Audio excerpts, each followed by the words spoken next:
नमस्कार, good evening everyone. आज हम डिस्कशन करने वाले हैं न्यू लर्न वेल हिंदी सूबी बुक का स्टैंडर्ड 5 का चैप्टर नंबर 2 घाघ और भेडूरी। तो चलिए चलते हैं, पाठ के बारे में जानते हैं। बच्चों, आकाश में काले बादलों को देखकर आप भी कहते होंगे अब बारिश होने वाली है, लेकिन क्या आप जानते हैं कि हमारे देश में ऐसे भी महापंडित हुए हैं जो पशु पक्षियों के व्यवहार को देखकर मौसम की भविष्यवाणी कर सकते हैं। ऐसे ही एक महापंडित थे घाघ, जिनके बारे में हम इस पाठ में पढ़ने वाले हैं या फिर पढ़ेंगे। तो चलिए बिना देरी के हम शुरू करते हैं।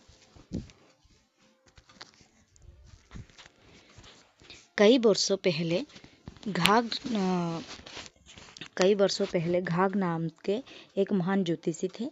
वे पोथी पत्री वाले ज्योतिष नहीं थे। वे केवल आकाश और पशु पक्षियों और आकाश की चाल ढाल देखकर बता देते थे कि वर्षा होगी या नहीं। उसी के आधार पर वे देश में अकाल या शोकाल की भविष्यवाणी भी कर देते थे। उन दिनों मौसम की जानकारी देने वाले यंत्र तो नहीं थे, इसीलिए इस विद्या का बड़ा महत्व था। फिर भी घाघ को अपनी जन्मभूमि में वह मान सम्मान नहीं मिला जो इतने बड़े ज्योतिषी को मिलना चाहिए था। दुखी होकर घाघ अपनी जन्मभूमि को छोड़कर धारा नगरी चले गए। वहाँ राजा भोज राज करते थे। तो पुराने कालों में यंत्र नहीं था जो हमें पानी पाग का सूचना दे सके, मौसम के बारे में हमें बता सके। तो उस समय क्या था ना, घाघ जैसे ज्योतिष थे, तो वो लोग क्या करते थे, आकाश की रंग और पशु पक्षियों की चाल देखकर बता देते थे कि आज बारिश होने वाली है या नहीं होने वाली है, कितना मात्रा में होएगी, मौसम क्या रहेगा, ये सब बता देते थे। और यंत्र नहीं था तब समय, इसीलिए इन लोगों के बहुत बड़ा मान सम्मान था, इन लोगों के बहुत बड़ा नाम था। लेकिन इनको अपने जन्मभूमि में उतना नाम नहीं मिला जो कि मिलना चाहिए था। तो इसीलिए वो उनके जन्मभूमि छोड़कर कहाँ चले गए, धारा नगरी। वहाँ राजा भोज राजा करते थे। वहाँ राजा कौन ना, भोज नामक राजा, जो कि वहाँ पर राज करते थे। वे बड़े उदार थे और गुणी लोगों को बहुत सम्मान करते थे। उन्होंने घाघ का स्वागत किया और उन्हें राज ज्योतिषी का पद देकर अपने यहाँ रख लिया। राजा भोज के दरबार में और भी बहुत से ज्योतिष थे। जब उन्होंने देखा कि एक बाहरी आदमी राजा का कृपा पात्र यानी कि उनका सेवक बन गया या फिर उनका कृपा पाने के लिए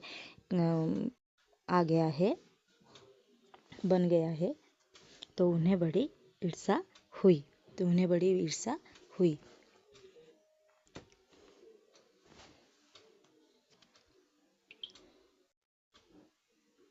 लेकिन राजा के डर से वे कुछ कह न सके और ना ही कुछ कर सके। लेकिन वो लोग कुछ नहीं कर पाए क्योंकि वो लोग राजा को बहुत डरते थे, इसलिए वो राजा के डर से कुछ नहीं कर पाए, ना कि कुछ कह सके।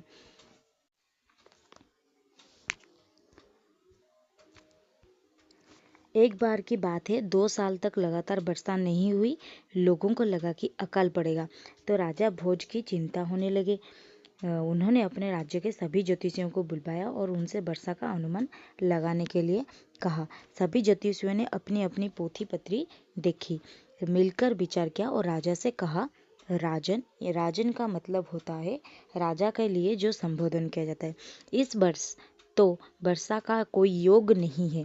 आने वाले समय में राज्य में भयंकर अकाल पड़ने की संभावना है। राजा भोज को काटो तो खून नहीं।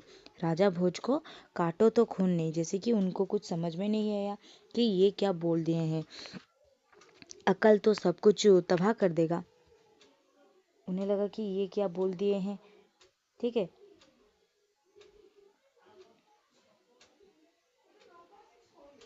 क्योंकि वो बहुत ज़्यादा भयभीत हो गए थे और इसीलिए वो स्तब्ध हो गए। और फिर उन्हें लगा कि अकाल तो सब कुछ तबाह कर देगा, पर वह तो करे तो क्या करे, वर्षा का होना ना होना उनके हाथ में तो था नहीं। परेशान होकर उन्होंने घाघ की ओर देखा और पूछा, पंडित जी, आपकी क्या राय है।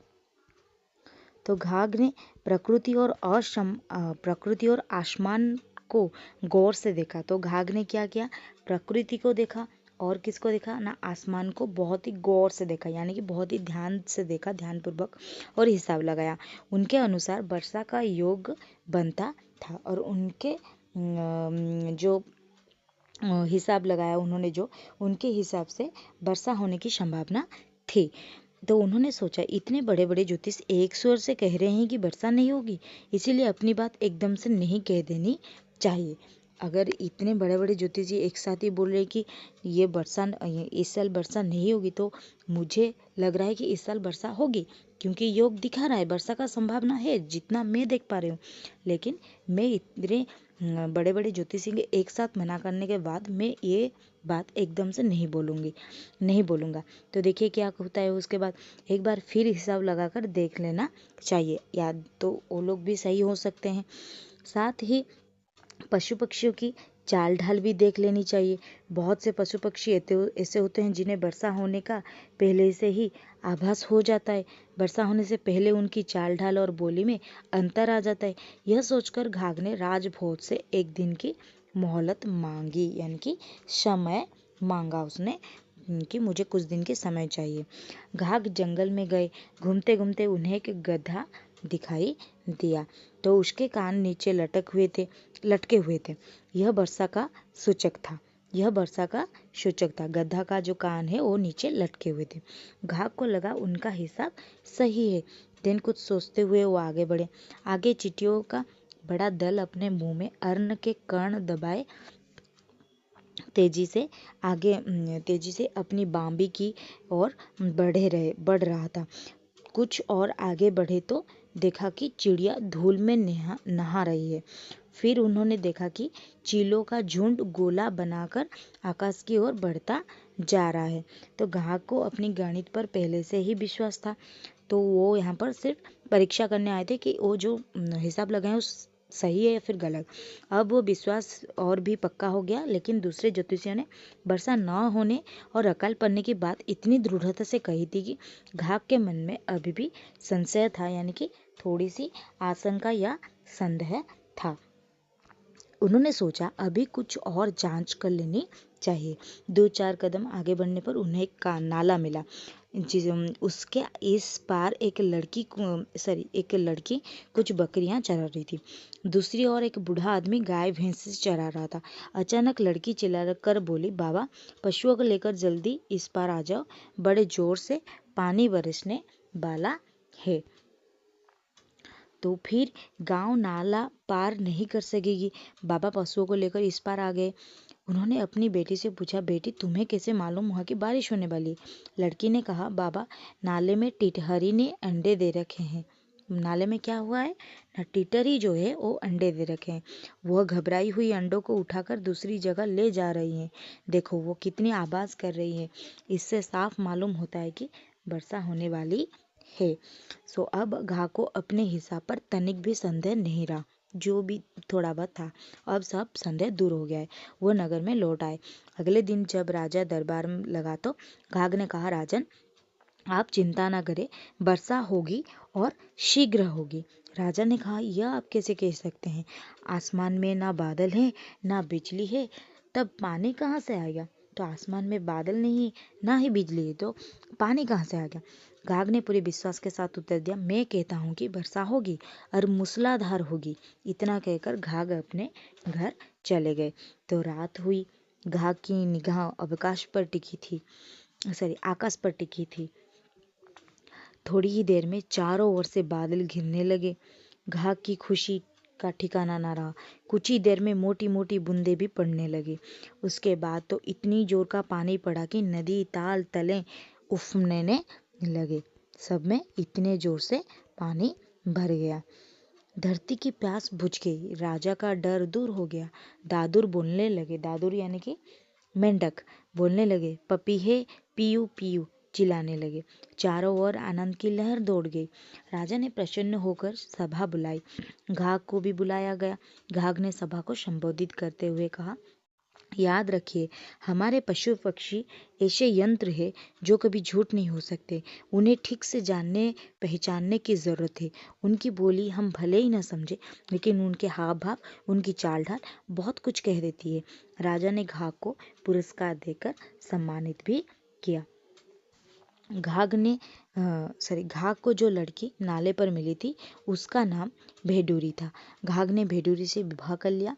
ये वही घाघ और भेडूरी है जिनके ऋतु संबंधी दोहे और सुक्तियाँ यानी कि सुंदर वाक्य आज भी हिंदी साहित्य में पढ़कर पाठक विभोर हो जाते हैं, यानी कि लीन हो जाते हैं।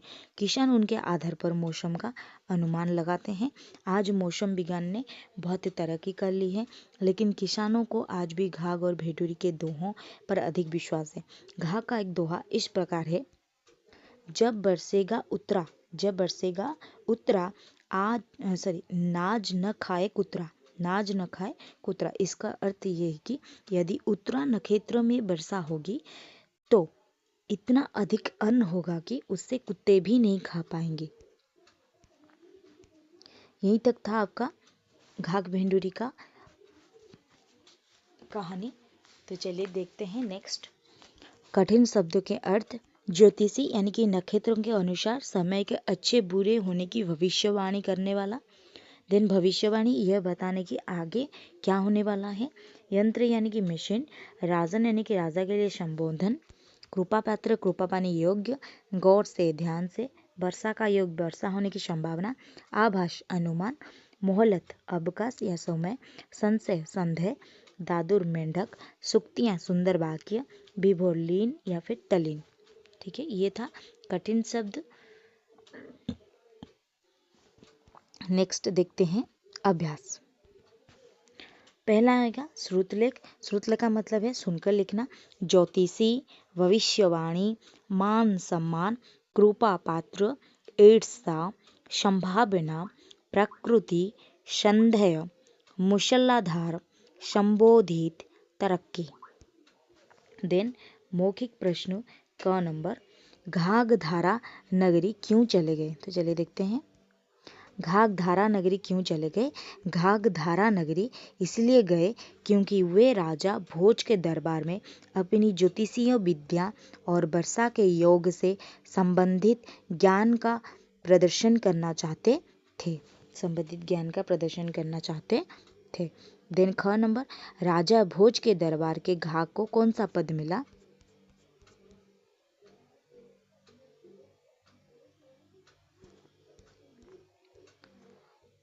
राजा भोज के दरबार में घाघ को राज ज्योतिषी या मुख्य ज्योतिषी का पद मिला। ग नंबर। ज्योतिषियों ने राजा भोज को वर्षा के योग के बारे में क्या बताया? ज्योतिषियों ने राजा भोज को बताया कि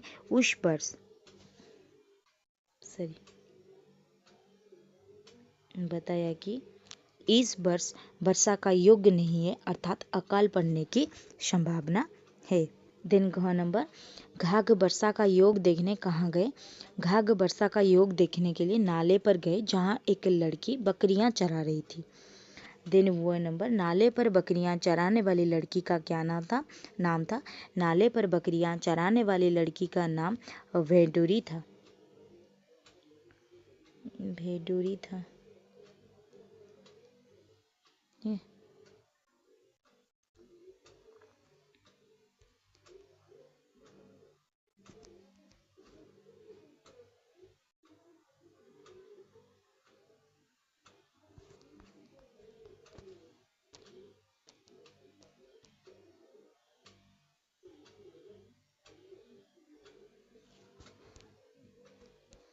देन सही गलत। सही कथनों के सामने सही और गलत कथनों के सामने गलत लगाइए। क नंबर। घाघ मौसम की जानकारी देने वाले यंत्रों को देखकर अकाल और सुकाल की भविष्यवाणी कर देते थे। गलत। ख नंबर। राजा भोज गुणी लोगों का बहुत सम्मान करते थे। सही है, ज्योतिष से गुणी लोगों के बहुत सम्मान करते थे। ग नंबर। घाघ ने राजा भोज को बताया कि आने वाले समय में राज्य में भयंकर अकाल पड़ने वाला है। गलत। घ नंबर, गधे के कान खड़े देखकर घाघ समझ गए कि वर्षा होने वाली है। गलत। व नंबर, नाले पर बकरियां चराने वाली लड़की का नाम भेडूरी था। सही। च नंबर, घाघ और भेडूरी ने ऋतु संबंधी कई दोहे और सूक्तियां लिखी है। सही। देन चलिए देखते हैं पाठबोध। एक नंबर क, घाघ अपनी जन्मभूमि को छोड़कर धारा नगरी चले गए। ख, बाहरी आदमी के राजा का कृपापात्र बनने से दरबार के ज्योतिषियों को ईर्ष्या होने लगी। ग, घाघ ने प्रकृति और आसमान को गौर से देखा और हिसाब लगाया। घ, घाघ ने देखा चीलों का झुंड गोला बनाकर आकाश की ओर बढ़ता जा रहा है। वह नंबर, घाघ को अपने हिसाब पर तनिक भी संदेह नहीं रहा।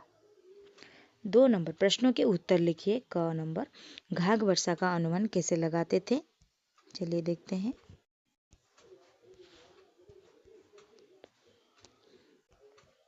घाघ वर्षा का अनुमान कैसे लगाते थे? घाघ वर्षा का अनुमान विभिन्न प्राकृतिक संकेतों जैसे बादलों की स्थिति, हवा की दिशा, पशु पक्षियों के व्यवहार और पौधों में होने वाले परिवर्तन के आधार पर लगाते थे। ठीक है। देन ख नंबर, राजा भोज के दरबार में अन्य ज्योतिषी घाघ से ईर्ष्या क्यों करते थे? राजा भोज के दरबार में अन्य ज्योतिषी घाघ से इसीलिए ईर्ष्या करते थे क्योंकि घाघ का वर्षा संबंधी ज्ञान और उनके अनुमान अक्षर सटीक होते थे। ज्योतिषी घाघ से इसीलिए ईर्ष्या करते थे क्योंकि घाघ का वर्षा संबंधी ज्ञान और उनके अनुमान अक्षर सटीक होते थे।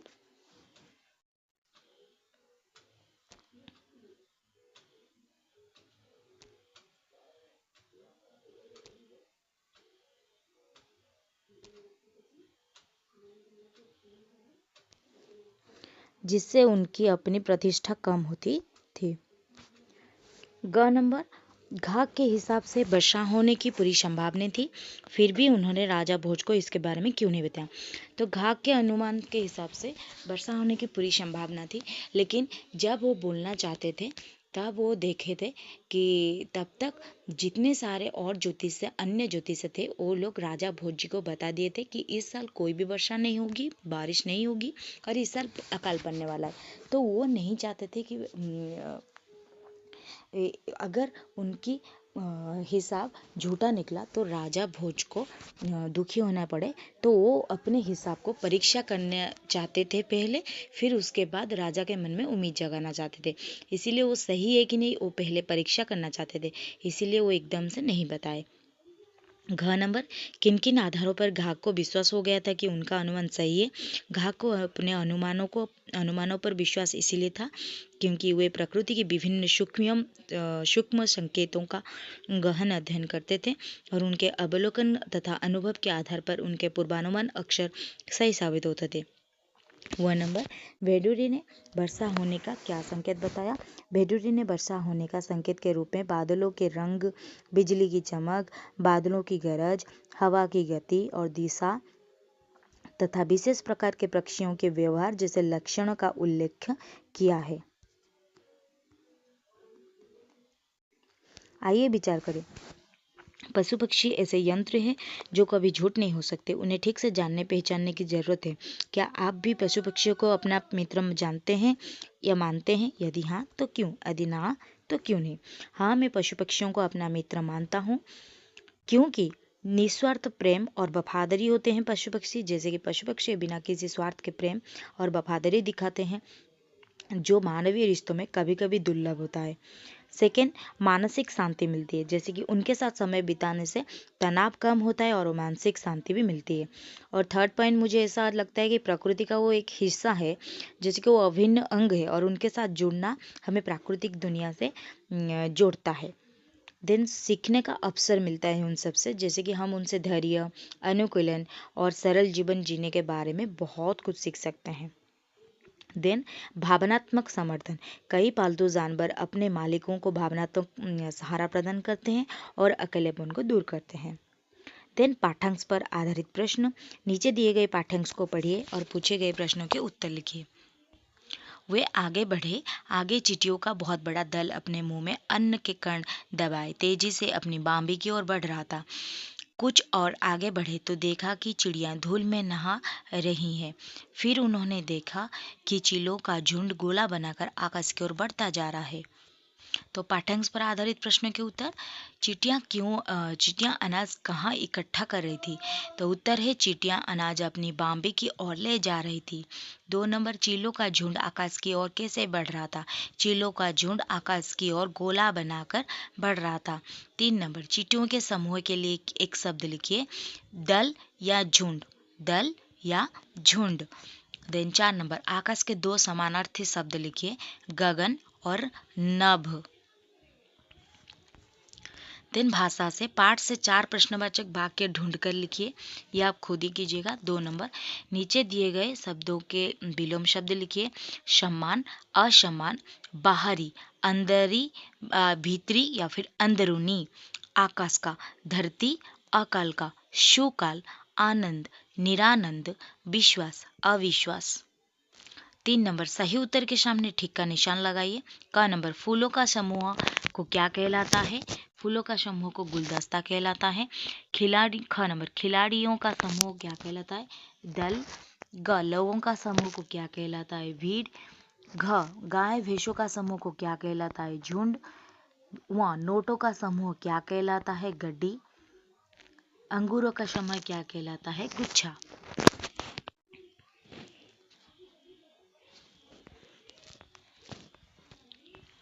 3-4 नंबर, निम्नलिखित मुहावरों के अर्थ लिखकर अपने वाक्यों में प्रयोग कीजिए। क नंबर, काटो तो खून नहीं। इसका अर्थ है कि बहुत अधिक भयभीत या स्तब्ध हो जाना। वाक्य, पुलिस को देखकर चोर की ऐसी हालत हुई कि काटो तो खून नहीं। ख नंबर, खुशी का ठिकाना न रहना। मतलब है अत्यधिक खुशी रहना। वाक्य, लटेरी जीतने की खबर सुनकर रमेश की खुशी का ठिकाना न रहना। ग नंबर, हथियार डालना। अर्थ है कि पराजय स्वीकार करना या हार मान लेना। वाक्य, दुश्मनों से घिर जाने पर सेना ने हथियार डाल दिए। देन घ नंबर, अकल भिड़ाना। अर्थ है कि कोई उपाय सोचना या बुद्धि का प्रयोग करना। वाक्य, इस कठिन समस्या को हल करने के लिए तुम्हें अपनी अकल भिड़ानी पड़ेगी। क्रियाकलाप क्या दिया गया है देखो। बातों बातों में हवा, बादल, सूरज अथवा पशु पक्षियों की स्थिति देखकर आप भी मौसम की भविष्यवाणी कीजिए। देखिए कक्षा में किसकी भविष्यवाणी सही निकलती है। देन मेरी कलम से ऐसी 5 बातें लिखिए जिनसे यह सिद्ध हो कि पशु हमारे मित्र है। ये मैं आपके लिए कर दूंगी। कुछ करने के लिए ये आप लोग खुद ही कीजिएगा। दिन चलिए चलते हैं।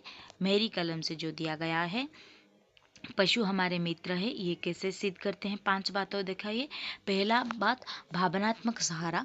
पशु विशेषकर पालतू जानवर हमें भावनात्मक सहारा प्रदान करते हैं और अकेलेपन को दूर करते हैं। उनकी उपस्थिति से तनाव कम होता है और खुशी मिलती है। देन सेकेंड पॉइंट, पारिस्थितिक संतुलन। जंगली जानवर और पक्षी पारिस्थितिक तंत्र का महत्वपूर्ण हिस्सा है जो पर्यावरण को संतुलित रखने में मदद करते हैं, जैसे कि परागण और कीट नियंत्रण द्वारा। उपयोगिता, पशु हमें भोजन तथा दूध, अंडे, मांस, औषधि, ऊन और उर्वरक जैसे विभिन्न उपयोगी उत्पाद प्रदान करते हैं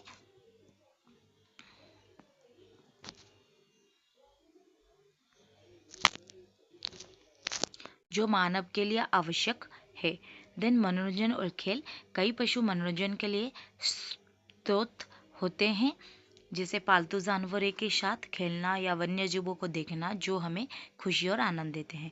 देन सुरक्षा, कुछ पशु जैसे कुत्ते सुरक्षा प्रदान करते हैं और घरों की रखवाली में सहायक होते हैं। यहीं पर खत्म होती है घाघ वेडूरी की एक सुंदर सी कहानी और उनकी व्याख्या और कठिन शब्द के अर्थ और प्रश्न उत्तर।